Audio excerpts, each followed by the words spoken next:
Bonjour, dans cette série sur les intelligences multiples, je vais vous parler dans cette vidéo de l'intelligence des mots, l'intelligence verbo-linguistique. D'ailleurs, pour vous parler de ces intelligences multiples, je me trouve aujourd'hui dans la chambre de mon enfance qui me permet, parce que ce qu'on doit faire, c'est chercher là où on était doué enfant, et je peux vous montrer un de mes dessins que j'ai fait enfant à l'école maternelle, voilà.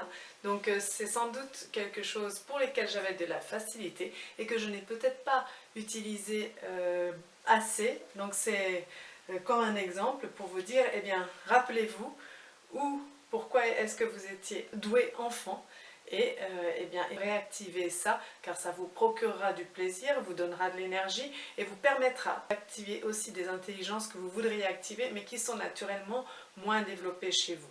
Et ça, pour vous, mais aussi pour les enfants et pour les gens qui vous entourent. Ça peut être aussi vos collègues, vos amis, votre conjoint. Faire remarquer à la personne, oui, tu es doué pour ça. Et ça ne coûte pas grand-chose à la personne qui le dit, mais ça apporte beaucoup à la personne qui l'entend.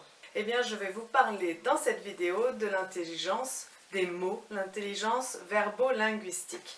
Alors d'abord, je vous fais un petit rappel que nous avons 9 intelligences différentes avec notre intelligence pivot, qui suis-je, intrapersonnelle, et 8 autres intelligences que chaque personne a la même quantité, on va dire, de flux qui la traverse, mais que c'est au niveau de la qualité où nous sommes tous différents. Nous avons pour ces différentes intelligences un canal, on va dire, plus ou moins grand.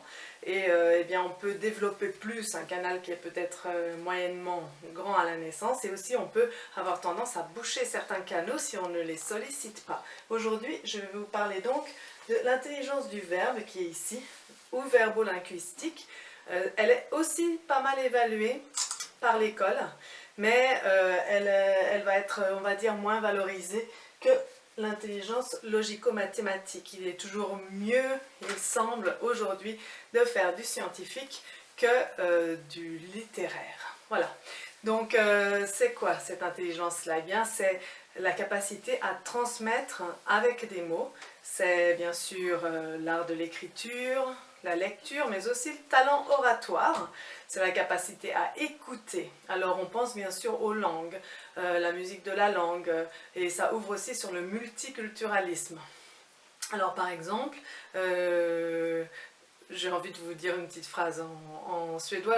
J'aime beaucoup, moi, écouter les chansons, et que ce soit en français mais aussi dans d'autres langues que j'ai apprises. Donc je vais vous dire une petite phrase en suédois, parce que par exemple c'est des langues scandinaves qui sont très particulières. Je vais vous dire Vi skrattar åt dingen, ingen annan skrattar åt. Voilà, c'est par exemple une phrase dans une chanson qui me plaît, qui veut dire nous rions de choses dont personne d'autre ne rit.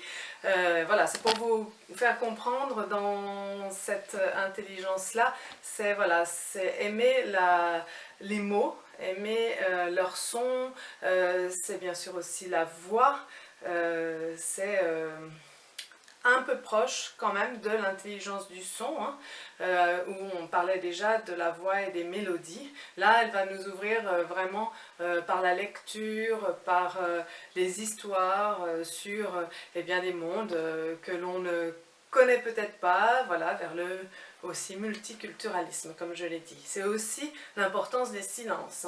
Ça, c'est toujours important. Dans les récits, il y a aussi l'importance des silences.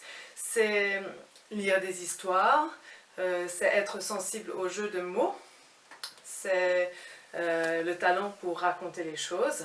Et par exemple, il y a des gens qui vont compenser, qui n'ont peut-être, on peut penser à des acteurs ou des chanteurs qui n'ont pas forcément un physique qui est facile, mais qui vont avoir du succès parce qu'ils savent très bien jouer avec les mots. On peut penser à quelqu'un comme Serge Reggiani, par exemple, très grand chanteur et aussi acteur, qui n'avait pas forcément au départ le physique qu'il fallait, mais c'est grâce à la poésie des mots qu'il va réussir à compenser ça et à se faire connaître. Comme si quelques-uns connaissent encore, Sim, qui était aussi beaucoup à la télévision, je me souviens, et qui n'était pas forcément, on n'aurait pas dit que c'était quelqu'un qui allait avoir du succès là-bas. Il avait cet humour, ces jeux de mots, et il savait vraiment parler. Voilà.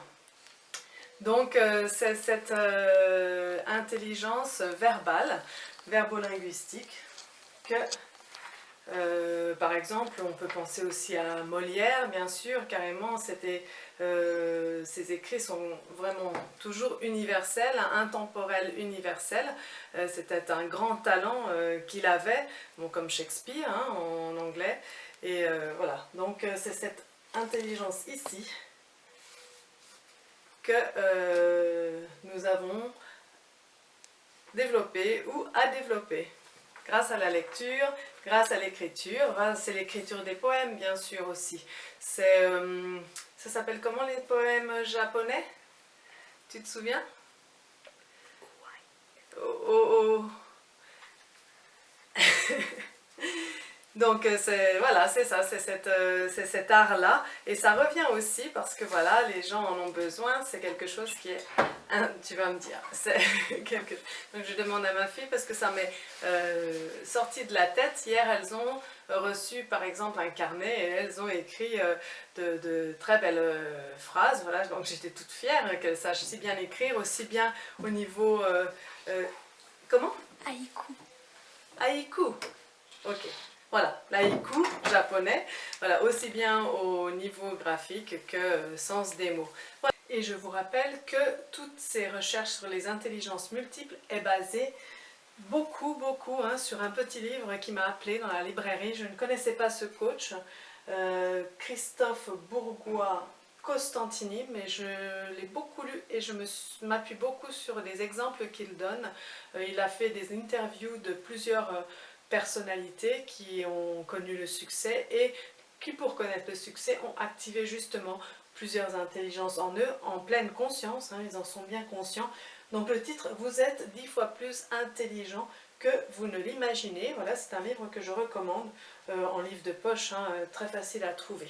Voilà. Et bien sûr, ce sont les intelligences multiples découvertes par Howard Gardner, un Américain de l'université de Harvard, dans les années 80. Il a écrit un livre en 83 sur les intelligences multiples, c'est la traduction française.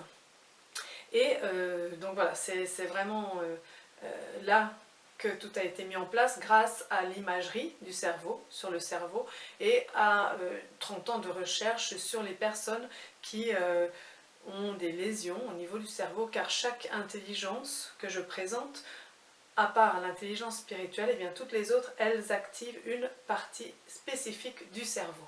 Voilà, donc j'espère que vous avez aimé cette vidéo et je vous dis à bientôt pour une autre vidéo.